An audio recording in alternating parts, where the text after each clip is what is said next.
Bienvenidos a Apostatando, el podcast donde platicamos y abordamos temas sociales y no tan sociales, paranormales, históricos, con la única finalidad de entretener, además de expresar nuestra opinión de ciertos temas escogidos previamente. Hoy me acompaña mi compañero, el buen Mateo. ¿Cómo estás? Bien, muy bien, de chico. Hoy no nos acompaña la otra, La chica. la chica que para hacer paridad de género. Bueno, somos tres, pero... Somos tres. Sigue siendo minoría. ¿Qué crees que vamos a hablar hoy, Mateo? A ver, dime. Septiembre, es que ya pasó porque estamos grabando en octubre, se ha convertido en un mes particularmente sugestivo en el imaginario colectivo de la sociedad mexicana. No por las fechas representativas e históricas que representa el mes patrio, porque todo les vale eso, ¿no? Sino por una serie de casualidades y patrones en donde la tierra decide sacudirse. O como entre los mexicas se decía, cuando la tierra tropieza con el sol. Sea producto de la casualidad, de ciertos movimientos en las placas tectónicas, que coinciden asombrosamente con ciertas fechas en específico, o por fenómenos que deben abrir investigaciones geológicas. Lo cierto es que hablar de sismos no es hablar solamente de un fenómeno natural, sino también es dialogar sobre las implicaciones sociales y culturales que estos fenómenos traen consigo. Cosmovisiones, creencias religiosas, creación de deidades, explicaciones a los fenómenos desconocidos, etc. El día de hoy queremos presentarles algunas ideas, algunas representaciones mesoamericanas en torno a los sismos. Esto es, dioses y sismos en el México prehispánico. ¿Qué sabes de los dioses, Mateo? De los dioses Bueno, sobre los dioses mesoamericanos. mesoamericanos, tengo entendido de que hay como una clase de idea o una deidad en concreto, pues que pues se va ligando, ¿no? A sí mismo a otras deidades como lo es Tezcatlipoca, que tiene como, se le reconoce por muchos tipos de nombres. Uno de ellos me parece que es el Tepeyolot, algo Ajá. así. Uh-huh. Sí, pues en el cual se le asocia el sismo. Incluso, pues, en comunidades aún aquí en Oaxaca, pues se llega a hablar del sismo como eventos que llegan a suceder, pues, cuando alguna divinidad o una presencia está como necesita un nuevo orden, y es por eso que llega la sacudida, pues, para establecer, o es como un ciclo de reinvención. Ok. Sí, de hecho, básicamente el tema gira en torno a esta idea que muchas veces, ideas mala información, desinformación en algunos casos, o también simplemente desconocimiento, ¿no? De las culturas mesoamericanas, pero que en el afán tal vez de exotizar y promocionar lo exótico, se crean contenidos que no son muy ciertos, ¿no? El día de hoy quiero que platiquemos, quiero que dialoguemos sobre tres dioses prehispánicos, no solamente mexicas. Tenemos esta idea de que nos casamos con los mexicas Con los siempre, ¿no? mexicas. De siempre mexicas y olvidamos a los demás. De que siempre Ajá. al momento de pensar que había culturas aquí en México, bueno, lo que ahora es México, pues de que únicamente eran o los mexicas o los mayas, O los mayas. ignorando pues todos los pueblos que convivían, que eran contemporáneos a los mexicas. Era toda una diversidad, ¿no? Y viene esta frase tan tonta que dicen como, es que los tlaxcaltecas nos traicionaron. Ese nos es una implicación de, a mí no me traicionaron, yo todavía no nacía, ¿no? Es más, mucho la sociedad mexicana, para bien, para mal, para como uno quiera verlo, pues es una mezcla, ¿no? De ambas El identidades, mestizaje. ¿no? Ese mestizaje, esa leyenda, ¿no? Del mestizaje. Entonces, por lo tanto, no solamente vamos a hablar de un dios como el que tú ya mencionaste, que te adelantaste un poquito, Sí. sino algunos otros dioses dentro de los distintos panteones Culturales. culturales en diversas sociedades, ¿no? En el México antiguo. Vamos a empezar con el más famoso y te voy a decir por qué el más famoso. Es Tepeyolotl. Tepeyolotl o Tepeyoyotl, ¿ok? No hay ningún problema en llamarlo de distinta forma. Podemos ponerle un sobrenombre para que sea más fácil de pronunciar. El Michi de los temblores. ¿El qué? El Michi de los temblores.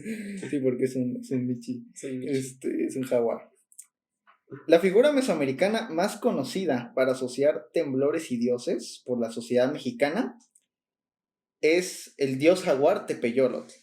Por su traducción, el corazón de la montaña o el señor del eco. O un poco más acertado también es bueno decir el tercer título que tiene, el señor de la noche. Ahorita vamos a platicar en torno a estos títulos, ¿no?, que tiene Tepeyolotl. ¿Y por qué el más conocido? En TikTok abunda una increíble cantidad de contenido, específicamente hablando de este dios mexica, de Tepeyolotl, en el sentido de que es un dios que se le asocia a los temblores y a los sismos. Yo quiero que platiquemos que esto, y lo vamos a ver, esto no es del todo cierto. Ajá.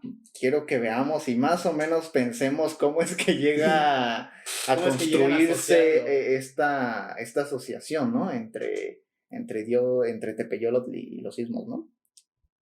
Voy a dar algunos puntos para esta afirmación, ¿no? Y por eso el podcast se llama Apostatando, ¿no? Porque cualquiera que no sepa nos crucifica y nos sataniza, en una ¿no? connotación satírica, para aclarar, y no nos funen. Tepeyolotl es un dios del panteón mexica, como estamos diciendo. Es un dios en forma de jaguar, o antropomorfo, obviamente. A los que no saben el término antropomorfo, no sé si quieras decirlo. Pues es como esta caracterización que nosotros, bueno, como humanos siempre le queremos dar a las cosas, ¿no? Y esto se puede ver desde luego en las deidades, que siempre decimos que los dioses nos hicieron a su imagen y semejanza, pero en realidad más bien nosotros le damos esta forma humana a las deidades.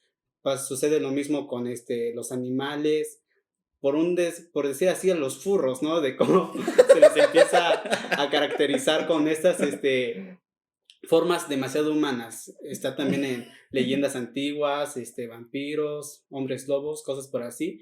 Pues es humanizar, darlo como un cuerpo humano a las demás cosas. Por distintas formas, ¿no? O sea, vemos, y en pueblos antiguos vemos y no entendemos por qué el sol se pone, pues vamos a darle forma humana, ¿no? Para entenderlo, ¿no? O procesos así que no comprendemos.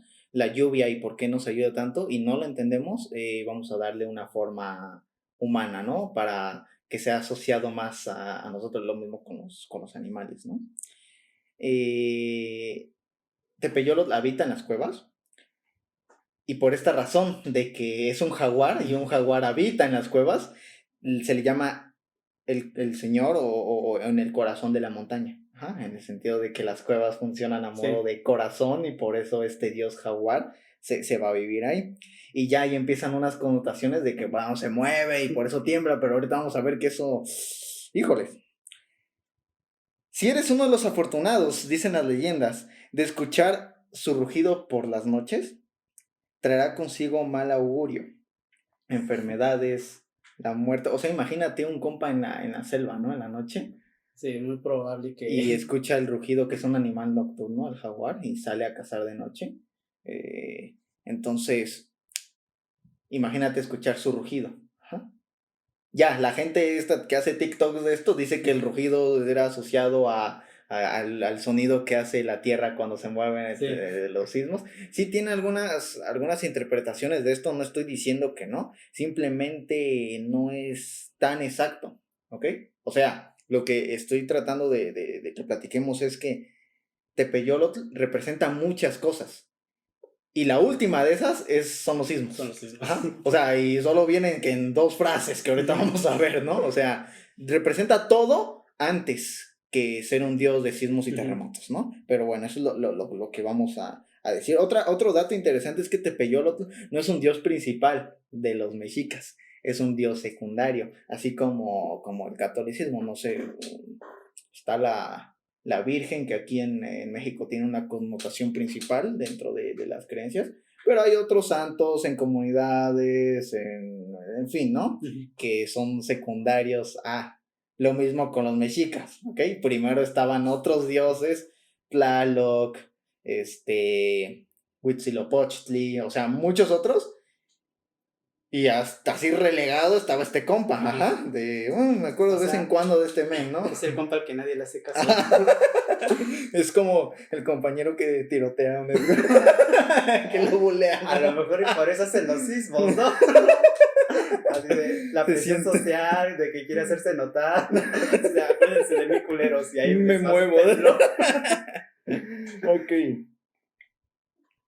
Toma agua, porque coca. Luego no nos patrocinan, ¿eh? No nos patrocinan. Normalmente se usa el texto para, en este contenido, en esta producción de contenido que vemos de forma audiovisual en plataformas, solo usan un texto. Tú le pones Tepeyolotl, googleas, y el primer texto en PDF que te aparece es de un historiador, Wilhelm Olivier. Es el único texto que usan para explicar y subir su contenido de que es un dios de los sismos. No hay una investigación, tampoco quiero generalizar, de que todos son así, pero no hay una investigación más profunda de fuentes un poco más antiguas, de cronistas, de misioneros en la época colonial y en el siglo XVI, etcétera, que busquen de esto, ¿no? Normalmente nos quedamos con este documento de 30 y tantas páginas del Wilhelm Olivier, ¿no? Para hacer estas conjeturas del dios jaguar y asociarlo a los sismos y terremotos, ¿no? Muy bien. Quiero presentarte, Pedro, y antes de que, ¿por qué quiero que platiquemos de Tepeyolotl primero? Porque Tepeyolotl es dentro de muchos dioses que están asociados a los sismos, el más conocido, pero hay otros dioses en otras culturas que sí representan total y netamente terremotos y sismos, pero los relegamos y no los vemos, los invisibilizamos, pues porque la cultura mexica está muy centralizada. Claro, ¿no? Y nosotros ni mexicas, ni nosotros antepasados ni fueron eso, ¿no? Algunas evidencias. Primero, Alfonso Caso. Alfonso Caso es conocido en Oaxaca increíblemente. Hay un premio que se llama así, ¿no?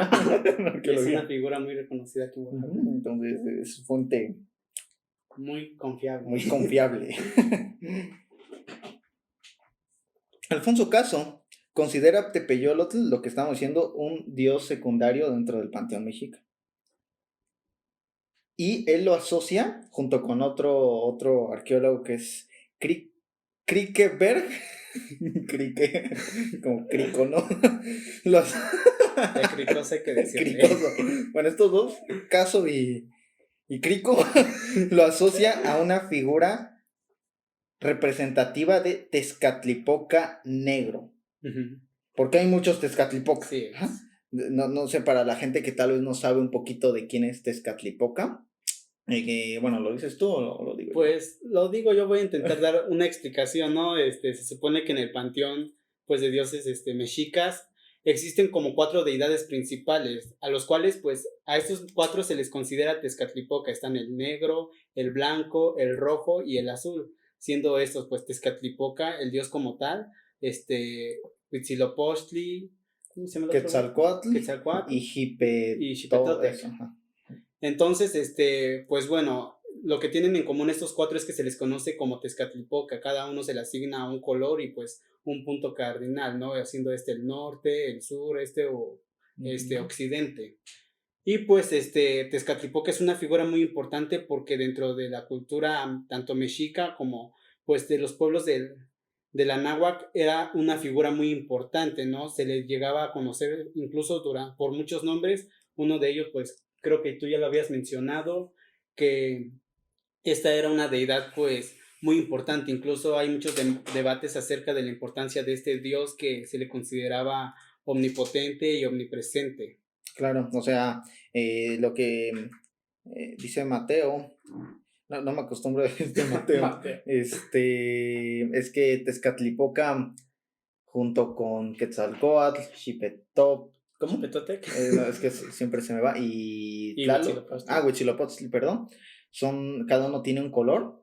Ellos son parte del proceso de la creación, del famoso el quinto sol. Y el más representativo, los dos más principales, sería Tezcatlipoca negro, que es el que estamos hablando, y Quetzalcóatl. Ajá. El Tezcatlipoca blanco. El Tezcatlipoca blanco, ¿no? Que es el viento, ¿no? Ujú. Entonces, lo que está pasando aquí es que Tezcatlipoca en la cultura mexica lo encontramos en un chingo de lugares.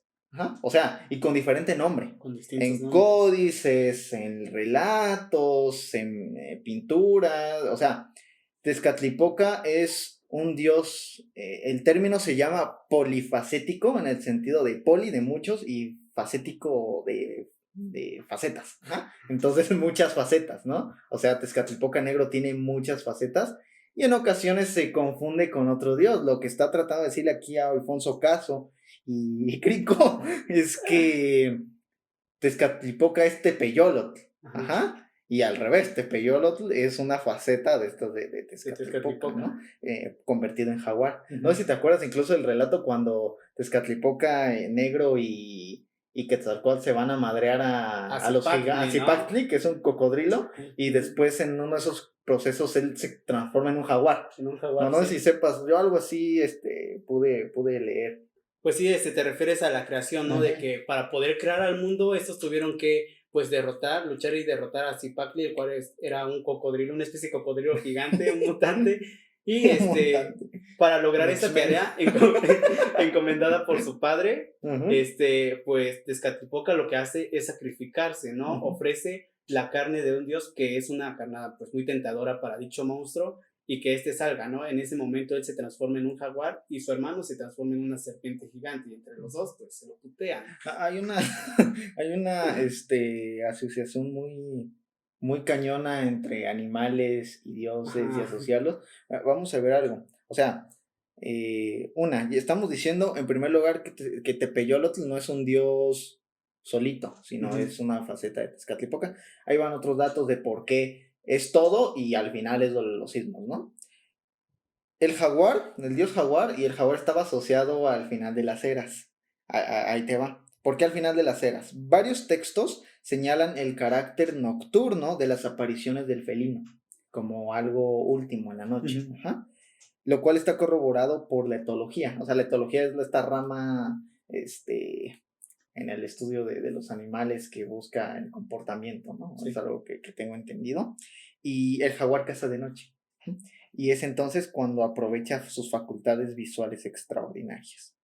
Las cuevas, como lugares donde aguardan los jaguares, es también indicativo del por qué se le asocia a un dios como señor o corazón de la montaña, lo que estábamos platicando ahorita, ¿no? O sea, hay una asociación entre creo un dios y cómo se comporta el animal que está asociado a ese dios. Sí. ¿Me explico? O sea, ¿Cómo lo vamos a caracterizar? exactamente, ¿no? Veo que el jaguar se mete a las cuevas, ¿qué interpretación le voy a dar? Ya divina. Ajá. No, pues que está en el corazón de las montañas, porque se mete. Y ruge desde ahí, ¿no? Entonces haces como un estruendo y que se mueve la montaña, ¿no? Ahí va una. Jaguar como la noche. El dios jaguar también representa la noche. O sea, ya te estoy diciendo que el jaguar y Tepeyolos va a representar el final de las eras, va a representar la noche, te lo voy a explicar por qué. Los mayas tienen al dios jaguar como el sol nocturno, el sol en el ocaso. Su pelaje, esto está increíble. El pelaje del jaguar son las manchas del cielo, son las estrellas. Ajá. En el firmamento, en la noche. Ajá. El libro Historias de los Mexicanos por sus pinturas dice lo siguiente, y cito, y esto aparece en el cielo, porque dicen que la ursa mayor o la osa mayor se abaja, dice así, al agua, porque este es Catlipoca y está allá en memoria de él. O sea, hay un códice, donde están ciertos basamentos de ciertos templos para la astronomía, y al lado aparece un dios jaguar. Ujú. Ajá. representando y atrás una casa, atrás del jaguar, representando que es Tepeyolotl y que está representando la osa mayor. Ajá. O sea, Sí. también está asociada a la noche y a las estrellas, como su pelaje. Volvemos a lo mismo. Yo creo que hay una asociación muy cabrona entre cómo veo a un animal y cómo le estoy dando ciertas Tener un contexto del ¿no? animal con base a su entorno, ¿no? Al espacio en el que éste habita. Y lo dice un arqueólogo, ¿no? Es Alfredo López Austin. López Austin. No, no me acuerdo si se llama Alfredo, pero por ahí López Austin. Una disculpa si creo se que llama sigue Alfredo. vivo el doctor, ¿no? Entonces, una disculpa si no decimos bien su nombre. López Austin tiene un libro que se llama Las razones del mito. Y precisamente viene eso que tú dices, ¿no? O sea, la forma en cómo voy a crear un mito está de acuerdo al entorno natural y ecológico y biológico de ahí, ¿no? O sea, muy diferentes son las creaciones de las divinidades egipcias a las de aquí, precisamente por el entorno, ¿no? Pues sí, desde luego no, siempre va cambiando y pues eso tiene que ver mucho, como estábamos diciendo, en el espacio en el que se van a desarrollar estas. Muy bien. Incluso esa parte, ¿no? Por esa razón a Tepeyolotl se le está asociando con muchas cosas. Ya te diste cuenta que nos parecería como que nos estamos saliendo del tema, pero es necesario porque en este sentido el asociar directamente a Tepeyolotl con los sismos, yo creo que es algo, no es incorrecto, simplemente no es... Sería como inflarlo demasiado. Ajá, exactamente. Inflar esta figura. Cuando representa muchas otras cosas más, ¿no? O sea, representa la luna, representa la noche, el pelaje, el firmamento, el fin del mundo, el jaguar, etcétera, ¿no? ¿Dónde sí encontramos? Y ahí te va, porque también está medio extraño. ¿Dónde sí encontramos asociaciones de Tepeyolotl en referente a sismos? Solo hay 2 lugares donde puedes encontrarlo y de ahí en fuera no sé de dónde se saca otra información. Ajá. Ni Sagún, o sea, estos son 2 códices. Y también, bueno, ahorita que nos platiques de eso, el primer códice es el Teleriano Remensis. En ese códice hay una cita que dice lo siguiente. Este Tepeyolotl es el mismo que retumbó la voz cuando retumba en un valle de un cerro al otro. Ya por esa cita, dicen temblor. Cuando se mueve. Bien podría, no sé, supongo que se refiere obviamente al eco, ¿no? Que hace el jaguar al momento de rugir. Pues yo no sé, lo interpretaría de esa forma en el que pues se van transmitiendo los mensajes incluso, ¿no? Okay. La rápida expansión que tienen pues las palabras o el conocimiento dentro de un pueblo. Muy bien, ¿no? Como esa comunicación, ¿no? Sí, exacto. El segundo es el Códice Vaticano Latino. Y la asociación es la siguiente, la cita. El corazón de la montaña, que es el eco o la reverberación de la voz que retumba en la montaña. Lo mismo, ¿no? Básicamente lo mismo. Y en estos 2 códices, que son códices que no son muy conocidos, ¿no? O sea... Y creo, de hecho, que el último códice que acabas de mencionar no es ni siquiera como un códice que se haya hecho inmediatamente después de la conquista, como es en el caso de Sagún, ¿no? Sino que es uno que se hace a finales del siglo XVI o es a mediados, no sé si tengas ahí el dato. Sí, a finales del siglo XVI, estamos hablando de 70 años después de 1521, de la época, o sea, son códices coloniales. Ya entrando al siglo XVII. Son códices que tienen este acervo español, ¿ya? Y por lo tanto su credibilidad siempre van a ser cuestionables, ¿no? O sea, es mejor encontrarnos con códices que datan de fechas antes de la conquista para tener cierta y poder interpretarlos de una mejor forma, ¿no? Aquí han pasado por un proceso de transformación, de mezcla, de pérdida de algunas cosas, o sucede que había cronistas que le decían a estos pueblos, a personas de estos pueblos, a los ancianos y todo eso, dibújame un códice, o explícame la historia de esto. Porque yo no sé dibujar, y hay una diferencia también entre códices coloniales y códices antes de la colonia. Los códices coloniales ya como que dibujan al a las personas más altas como más altas. humanos y Ajá. antes estaban más chiquititos, no sé Sí. si has notado esa parte. También. Entonces, estos dos códices donde vienen estas dos citas de Tepeyolotl son coloniales, son post-colonia. Ajá. Bueno, no post-colonia, post-conquista, ¿no? Entonces, asociar estas citas, yo creo que no es incorrecto, simplemente no es completo. Uh-huh. Y es que también está como esta parte de la interpretación que se le quiere dar, ¿no? Como tú bien mencionaste, estos códices pues cumplían con responder a una institución que en este caso era el Vaticano. Y pues no tenemos realmente la certeza de cómo es que, bueno, tanto los nativos, qué es lo que querían representar y qué es lo que entendían aquellos que pues lo transcribieron al italiano. Claro, y recuerda, ok, uno de esos códices, el Vaticano latino es traducido en italiano, ¿no? Precisamente para enviarlo al Vaticano en esa época, ¿no? Entonces eso es interesante. Y incluso ¿no? se puede ver como pues ciertos conflictos de interés, ¿no? De qué es lo que quieren informar. Claro. Una cosa es la información que llegaba a España y a Europa, de cómo eran los, no me gusta la palabra, pero indios, los indígenas de allá, sí. Y otra cosa es realmente cómo vivían, ¿no? El bombo.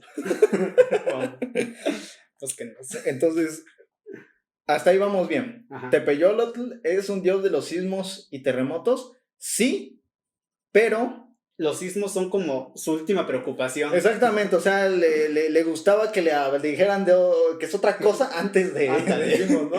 Como imagínate, ¿no? Que te recuerden por cositas, por mamadas que haces, ¿no? Y no por todo lo que implicaba. El caso Maya es aún más sorprendente. Es más sorprendente el caso Maya. Los mayas sí tienen un dios específico. Para los terremotos. Para los terremotos. Te presento a Cabracán. Hay otros nombres de Cabracán. No, me voy a quedar con ese porque qué hueva decir los demás. Entonces, el caso Maya es aún más sorprendente, pues en esta ocasión sí encontramos un dios de los sismos y terremotos oficial, con acta y carta de identificación que lo avala como un dios de los temblores. O sea, aquel que le rezaban cuando temblaba. Él sí tiene... Por favor, Cabracán, ya cálmate. Sí tiene licencia. Se trata de Cabracán, dios maya del que se narra, y ahí vamos, en el Popol Vuh. ¿Conoce el Popol Vuh? ¿No has escuchado el Popol Vuh? Es el libro de la creación maya. Que, ojo, el Popol Vuh se encuentra años después de la conquista. También, ¿no? Pero, y ha habido una cantidad increíble de antropólogos, historiadores y arqueólogos que no han podido decir, este texto tiene partes coloniales. Es un texto que se conservó, no recuerdo muy bien la historia, pero en una iglesia se encuentra, pero que nadie ha podido decir esta madre tiene acervo español, sino que es auténtico. Entonces, y bueno, ya empiezan después los teólogos y los católicos a decir, es que se parece mucho a la Biblia y todo eso, porque cuando uno lo lee sí tiene algunas semejanzas, ¿no? Yo creo que, bueno, en este caso es como más la obstinación que se tiene sobre encontrar dichos paralelismos, ¿no? Porque recordemos que los mayas, pues, no fueron conquistados al día siguiente que los mexicas, sino que hubo una transición, bueno, que la guerra se postergó durante, pues, cerca de casi un siglo. Entonces sí creo que, pues, de ahí viene como el buscar estos paralelismos para asociarlos a la religión católica. Claro, o sea... que se asemeja más, ¿no? Y también sirve para evangelizar a la raza, ¿no? O sea, y es sincretismo, ¿no? El sincretismo es esta parte de te meto mis dogmas, pero combinados con los tuyos. Así es. Es lo mismo, pero hasta como lo veo yo, mamada, está mejor. A mí me queda, a mí me va bien, a ti no. Sí. Totalmente, ¿no? Entonces, el Popol Vuh cuenta las aventuras en un inicio de Buku Kakix y sus dos hijos. Hay muchos relatos en el Popol Vuh. Este es uno de ellos. Siendo uno, el menor de los hijos de Buku Kakix, Cabracán. Buku Kakix tiene dos hijos, uno de ellos es Cabracán, es el menor. Un dios que decía en la narración, y él lo dice, y cito, pues yo hago temblar toda la tierra, y si quiero, la hundiré toda. Así dice, o sea, mientras en Tepeyolotl le encontramos medias asociaciones, en el Popol Vuh Cabracán literalmente está diciendo, yo Por mis pinches huevos. muevo a esta cosa. Ajá. El que desbarató los cielos. Cuando los dos hermanos Hunapú y Xbalanque, no sé si has escuchado de ellos, son La compas verdad, que no han leído el Popol Vuh. Hace años, pero ya. Hunapú Estos nombres no son fáciles de retener. Hunapú y Xbalanque, no sé si lo estoy pronunciando correctamente, son dos hermanos que visitan y jugando juego pelota, Juego de pelota. visitan se enoja Xibalbá, que es el dios del inframundo, el equivalente de Mictlantecutli, y los invita al inframundo y ahí los mata, ¿no? Pues ellos dos eran bien cabrones y quieren matar a Cabracán y lo logran y lo matan. Cuando los dos hermanos Hunapú y Xibalanque lo visitan para darle muerte mediante las artimañas de las que siempre echan mano, erupté. Cabracán responde a su pregunta sobre lo que se encontraba haciendo diciendo: no hago nada, solo derribando estos cerros y peñascos, y temblaba toda la tierra. Acto seguido solicitan su ayuda para derribar un gran cerro para poder cazar pájaros, pues saben de sus cualidades para hacer caer cualquier cosa. Una vez más, yo creo que Cabracán deberíamos platicar más de Cabracán en el sentido Debería ser más reconocido, más reconocido, ¿no? Dentro de, o sea, si queremos andar asociando y creando contenido de dioses y sismos y todo esto, yo creo que Cabracán es el indicado, ¿no? Y usar estos fragmentos del Popol Vuh son claros, ¿no? En Mesoamérica, los temblores estaban relacionados con los mitos mayas del Chilambalam, de Chuyamel, con los 4 Bacabes.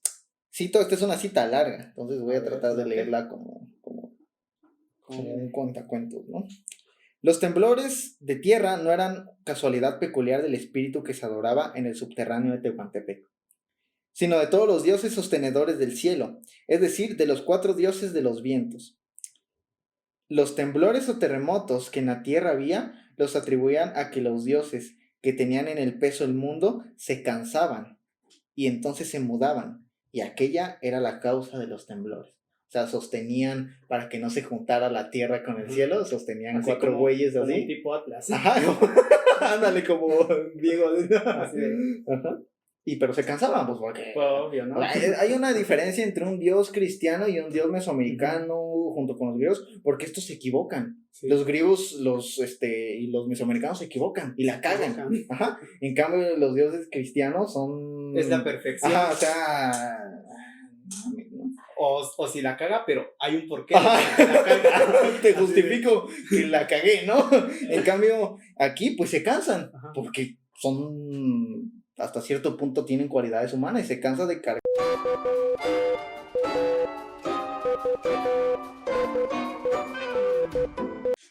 Lamentamos estos inconvenientes que hemos tenido. Lamentamos vivir en un estado en el sur profundo. Si de por sí nos toca vivir en Latinoamérica, vivimos en un estado de los más deplorables. Creo que está la estadística, ¿no? El segundo. El segundo. Primero más competimos con Chiapas y Guerrero. Vamos para el primer lugar. Si no nos estabilizamos. Marginalidad y precariedad. La verdad, se ponen más chidas las cosas. No tenemos derecho a nuestros derechos. Derecho a nuestros derechos básicos. Valga la redundancia. Estamos platicando en torno, antes de que se fuera la luz, a Tepeyolotl. Sí. No, Cabracán. Cabracán. Ya me quedé traumado. Te enamoraste. Simplemente para decir esta parte. Estamos viendo esta del Chilambalam, donde los 4 dioses se iban cambiando porque se cansaban de tener pasaban el la carga del mundo. Exactamente, ¿no? Entonces se cambiaban. Y cuando se cambian es que se mueve la tierra, ¿no? Entonces, esa es la parte esta de los mayas, de Cabracán, de lo que viene en el Chilambalam, ¿sí? Incluso creo que recordar que estábamos diciendo acerca de que, pues, en muchas mitologías, pues los dioses siempre cometen errores, ¿no? De que no son seres totalmente todopoderosos y que de ahí, pues, vienen, pues, el cansancio es un problema como muy humano, diría yo. Sí. Y recae otra vez a lo que estaba yo platicando cuando expliqué, bueno, di mi intento de la antropomorfización, de que nosotros como humanos, para tomar algo de una mejor manera, siempre le vamos a dar características más humanas. Claro. O sea, para que no sepamos que podemos ser como ellos. Ajá. O sea, esa parte de la esa cercanía que queremos tener con seres que nosotros mismos creamos. Claro, totalmente. Entonces, Cabracam es, pues, sin lugar a dudas, el dios mesoamericano. O sea, yo me voy a atrever a decir el dios mesoamericano de los temblores por autonomacia, ¿no? Lo que ahorita decíamos, tiene carta de que lo avala de su instituto. Uno más. Dato breve. Pitao Sho, dios zapoteca. Es el dios murciélago, dios búho o dios de la muerte en Oaxaca, pero sobre todo también de los ladrones, los brujos, los sacerdotes, los sueños, los augurios o agüeros. Con ese agüeros me acuerdo de un futbolista del Kun. Y de los temblores. Okay. Simplemente para que tengamos ese dato.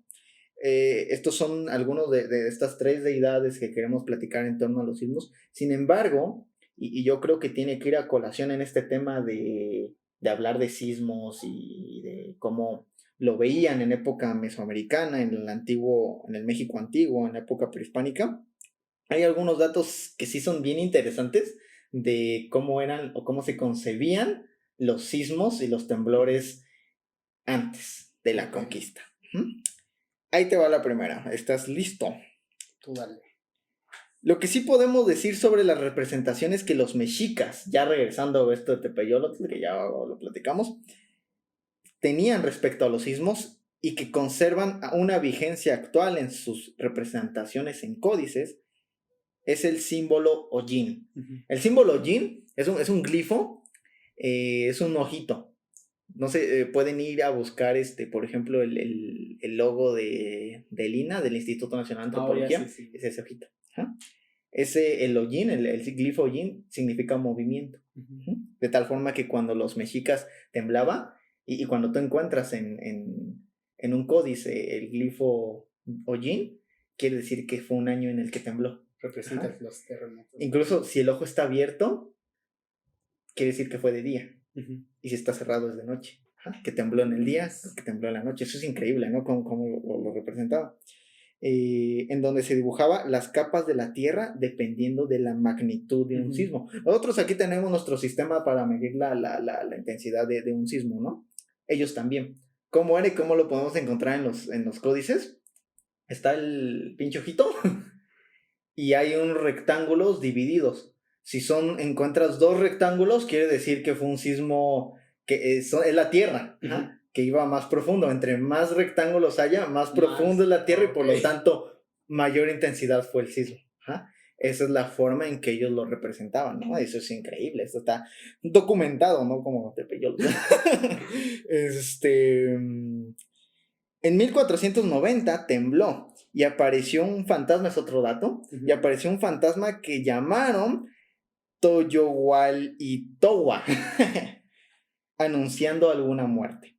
Esta concepción mágica frente a los fenómenos naturales es mencionada por el gran fray Bernardino de Sahagún, lo que muestra que las dos concepciones cohabitaban. Ahí te va, cita. Cuando temblaba, la tierra rociaba con agua todas sus alhajas. O sea, la gente cuando temblaba rociaban con agua sus cosas, tomando el agua en la boca y soplándola sobre ellas. Imagínenselo, ¿no? Y también por los postes y umbrales de las puertas y de la casa. Decían que si no hacían esto, el temblor llevaría aquellas casas consigo. Y los que no hacían esto eran reprendidos por los otros. Decían, no mames, como cuando tu mamá no se sale, está temblando y no se quiere salir. No mames, salga, por favor. Luego hay historias, ¿no? De que por el gato, por el bichi, de que es que mis bichis, ¿no? Y luego que comenzaba a temblar la tierra, comenzaban a dar gritos. La gente comenzaba a dar gritos cuando temblaba, dándose con las manos en las bocas para que todos advirtiesen que temblaba la tierra. O sea, en los mexicas tenían su alarma sísmica. Ajá. Es esta. Es un precedente de la alarma sísmica que se instala Sí. en la Ciudad de México y para anunciar el sonido que tenemos, ¿no? El wu, wu, wu, esa. Antes, como lo leímos, se llevaban las manos en la boca y hacían un sonido de que estaba temblando. Lenguaje sísmico. Lenguaje sísmico, o sea, Porque esa es su función, ¿no? Advertirle a los demás. Claro, que está temblando y que salgan hacia la goma, ¿no? Y es que luego hay raza que no se da cuenta. Ajá, como cuando estás temblando aquí en Oaxaca y en la noche, ¿no? Si empieza más fuerte, ya abajo, ¿no? Entonces, esto es increíble porque ellos tenían su sistema de alarma, tenían sus formas de ver un sismo. Más allá de las representaciones de dioses, pues también tenían miedo. Ajá, Sí, ¿qué pedo, no? Incluso hay postulados donde el miedo crea divinidades. El miedo a lo desconocido. Entonces, en esta parte también hay procesos, ¿no? El sistema de los aztecas, gritando con las manos en las bocas, es un ancestro del sistema de alerta temprana de la Ciudad de México. Lo que estamos viviendo. Un dato más. Cuando temblaba la tierra, luego tomaban a sus niños con ambas manos por las sienes. Sí. Y los levantaban en alto. Decían que si no hacían aquello, ellos no crecerían y que llevaría el temblor consigo. Esto lo dice Sago. ¿Ok? La interpretación entonces, Pedro Mateo, de los sismos es cultural. ¿Ok? Y yo creo que ya a modo de cierre quiero que veamos esto. Los sismos son fenómenos naturales que se vuelven sociales de acuerdo a la interpretación que cada cultura en distinto lugar donde haya sismos le da. ¿Ah?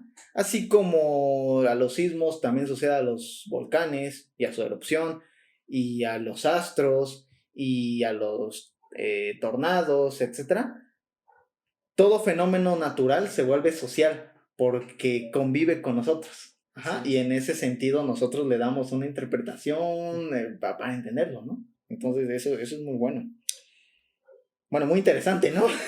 Una posible explicación de los terremotos y sus interpretaciones en Mesoamérica por las diversas culturas que se asentaron en el México antiguo tiene que ver con la afirmación de que los sismos son fenómenos naturales que traen fenómenos sociales, pues la asimilación cultural, simbólica, religiosa y antropomorfa de estos terremotos son concepciones que las sociedades crean. No hay que irnos muy lejos. Hoy en día, en los dogmas religiosos cristianos, se usan los temblores y sismos cuando se habla de la muerte de Jesucristo, por ejemplo, o de su segunda venida. O sea, va a haber señales y lo leemos, ¿no? en esta tradición judeocristiana que tanto tenemos. Los sismos son de quien lo interprete y se significan. Básicamente, la gente puede interpretar algún hecho de la naturaleza a conveniencia. Así que, ya lo sabes, cuando tiemble, puedes asociarlo a cualquier cosa. Religión, ciencia, astrología, lo que tú quieras, que te haga sentido. Cuando tiemble, probablemente se trate de Cabracán, de Pitao Show, o de Tepeyolos, o no de Tepeyolos. Yo digo que no. O de los tres saliendo de sus cuevas los para tres hacer... en conjunto. O los tres en conjunto, ¿no? En diferentes lugares. Que van a salir de sus cuevas para hacer rugir la tierra. Esto es este pequeño... No sé si quieras agregar a poner algo más a esto. Estuvo pues, chido el cierre, ¿no? Estuvo chido. La verdad no quiero arruinar el cierre. Siento que pues estuvo chido. Nada más eso. Estuvo chido.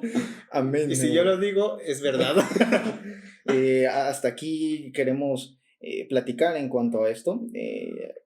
La idea era que el episodio saliera en septiembre. En septiembre, pero...